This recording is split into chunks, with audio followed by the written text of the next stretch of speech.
வணக்கம். இப்பதிவினை முதல் தடவை பார்ப்பவர்கள் அல்லது ஏற்கனவே பார்க்க தவறியவர்கள் சப்ஸ்கிரைப் பண்ணி பார்க்கும்படி தயவுடன் கேட்டுக்கொள்கிறேன். தத்துவங்கள் அனுபவத்துடன் கூடியது.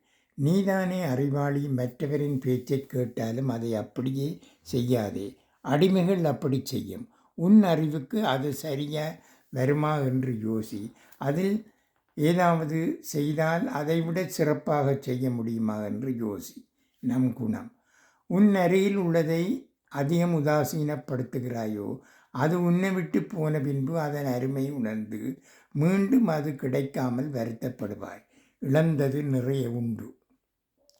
உனக்கு எதிலும் குரு தேவையில்லை. நீயே அறிவாளி. அவர் சொல்லி ஒரு தடவை செய்த வேலையை செய்து அப்படியே மறப்பதை விட நீ உன் அறிவால் 5 தடவை செய்து தோற்றுப்போ. ஆயுள் முழுவதும் மறக்க மாட்டாய் அந்த வேலையை. நம் குணம்.